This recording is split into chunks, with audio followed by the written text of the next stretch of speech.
حج ذکر کے لیے قرآن مجید بیان کرتا ہے. نماز کو دیکھ لیں، نماز ذکر قائم کرنے کے لیے ہے. تو ہر عمل کے پیچھے کوئی نہ کوئی وجہ ہے اس کی. آپ روزہ کا دیکھتے ہیں فلسفہ جو قرآن نے بیان کیا، وہ بھی یہی ہے کہ تم سے پہلوں پہ روزے فرض کیے گئے اور تم پر بھی اس لیے فرض کیے گئے ہیں کہ تمہارے اندر تقوی داخل ہو جائے. اور تقوی کے بارے میں تو رسول اللہ صلی اللہ علیہ وسلم کی بارگاہ میں عرض کی گئی. حضرت ابو ذر غفاری، حضرت ابو سعید خدری رضی اللہ تعالیٰ، مختلف صحابہ کرام روایت کرتے ہیں کہ ہم نے عرض کیا رسول اللہ ہم کو وصیت فرمائیں. آپ صلی اللہ علیہ وآلہ وسلم نے جو وصیت ہے وہ تقوی کے اوپر فرمائی ہے، اور فرمایا ہے کہ فَإِنَّهُ رَأْسُ كُلِّ شَيْءٍ، کہ ہر امر کی جو جڑ ہے وہ تقوی ہے. قربانی جو ہے، قربانی بھی یہی ہے. قرآن یہ بیان کرتا ہے، یہ بتاتا ہے کہ اللہ کی بارگاہ میں تم گوشت نہیں پیش کرتے یا خون نہیں پیش کرتے، بلکہ تم اپنا تقوی اس کے دربار میں لے کے جاتے ہو. اور اس تقوی کی جو لنک ہے وہ حضرت ابراہیم علیہ السلام کی قربانی کے ساتھ ہے کہ انہوں نے اللہ تبارک و تعالیٰ کی بارگاہ میں جو اپنے بیٹے کا نذرانہ پیش کیا، اپنے بیٹے کی جو قربانی پیش کی، اور اس کی جگہ پہ اللہ تعالیٰ نے جنت سے ایک مینڈا جبریل امین کو فرمایا کہ وہ جا کے رکھ لو. تو وہ مینڈا وہاں پہ ہوا، تو یعقوب پاک کی بارگاہ میں سوال ہوا کہ یا رسول اللہ قربانی کیا ہے؟ تو آپ نے فرمایا قربانی تمہارے باپ ابراہیم علیہ السلام کی سنت ہے. یا رسول اللہ صلی اللہ علیہ وسلم ہمیں اس سے ملتا کیا ہے؟ تو آقا پاک نے یہ ارشاد فرمایا کہ قربانی سے جو تم قربانی کرتے ہو اس کے ہر بال کے بدلے تمہیں اجر ملتا ہے، ہر بال کے بدلے تمہیں ثواب ملتا ہے. اور یہی بات جو ہے وہ آپ نے جانور کے بارے میں فرمائی. جو جانور ذبح کیے جاتے ہیں قیامت کے دن یہ جانور اپنے سینگوں، اپنے کھروں، اپنے بالوں سمیت تمہارے اعمال کے ساتھ پیش کیے جائیں گے. اب اس کی جو حکمت ہے وہ یہی ہے کہ آپ نے یہ ایک شوق پیدا کیا کہ لوگوں کے اندر تقوی کا، اس چیز کا ایک شوق آئے. اچھا، اس میں جو اسلام کا بنیادی سوشل سٹرکچر ہے اس میں ٹوگیدرنیس کو بہت زیادہ اہمیت حاصل ہے. یعنی آپ جتنی رسومات ہیں جو شرعاً اور اخلاقاً لوگ سر انجام دیتے ہیں، مثال کے طور پہ نکاح دیکھ لیں، نماز جنازہ دیکھ لیں، کہ اگر کسی محلے میں بات پہنچی ہے کہ فلاں جگہ پہ کوئی آدمی فوت ہو گیا ہے تو ان میں سے کسی نہ کسی کا اس میں شرکت کرنا فرض کفایہ ہے.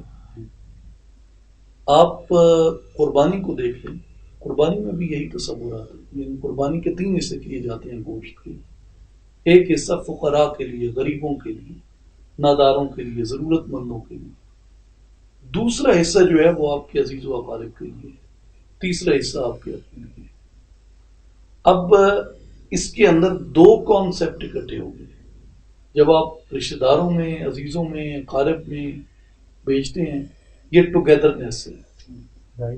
جب آپ اس کو بیچتے ہیں غرباء میں، فقراء میں، ضرورت مندوں میں جو عام طور پہ گوشت کی استطاعت نہیں رکھتے، تو یہاں پہ ٹوگیدرنیس کے ساتھ یہ ایک غریب پروری کا تصور اسلام دیتا ہے. اور اس لیے جو اسلامی تصورات پہ جو سوسائٹی ڈیولپ ہوتی ہے جیسے ہماری ہے، یعنی ہم اپنے تمام تر خرابیوں کے باوجود آج بھی ہم ایک آپ کہہ سکتے ہیں کہ سیمی ریلیجیس سوسائٹی ہیں.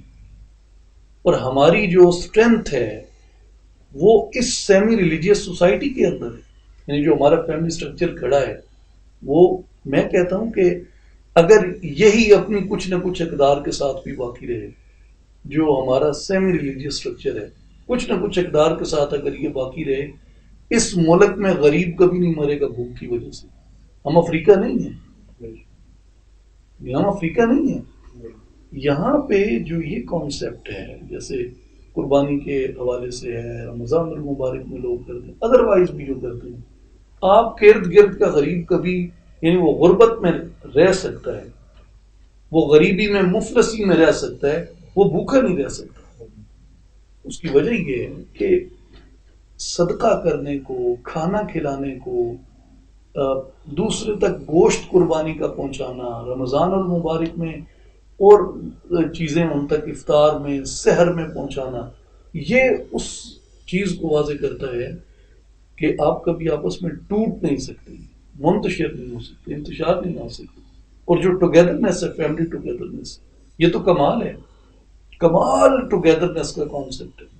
یعنی آپ نکاح میں سارا خاندان، ساری فیملی اکٹھی ہوتی ہے، ارد گرد کے لوگ، پھر ولیمہ کی جو دعوت کا کانسیپٹ ہے سنت میں، سیرت میں، وہ یہی ہے کہ سب لوگ اکٹھے ہوں، ملنے کے بہانے پیدا کیے جائیں کہ لوگ ایک دوسرے کے دکھ درد میں شریک ہوں، لوگ ایک دوسرے کی خوشی غمی میں شریک ہوں۔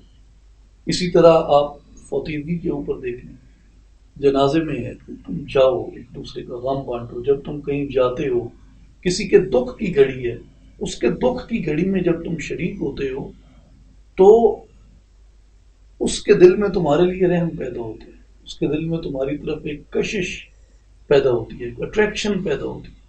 اور یہی جو اٹریکشن ہے، یہ پیدا کرنا بنیادی طور پہ یہ کمال ہے۔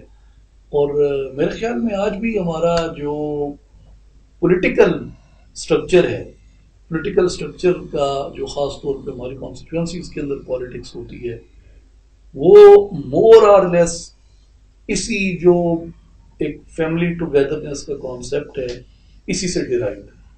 یعنی آپ کے تقریباً 70 to 80% پالیٹکس ہے اسی بات کے اوپر کہ جی آپ لوگوں کی خوشی میں شریک ہو، آپ لوگوں کے غم میں شریک ہو۔ تو یہ ایک ایسی چیز ہے جو آپ کو ڈیولپ کرتی ہے، آپ کو فلرش کرتی ہے، آپ کو جوڑے رکھتی ہے، آپ کی بہت سی اندرونی خامیوں کے اوپر یہ چیز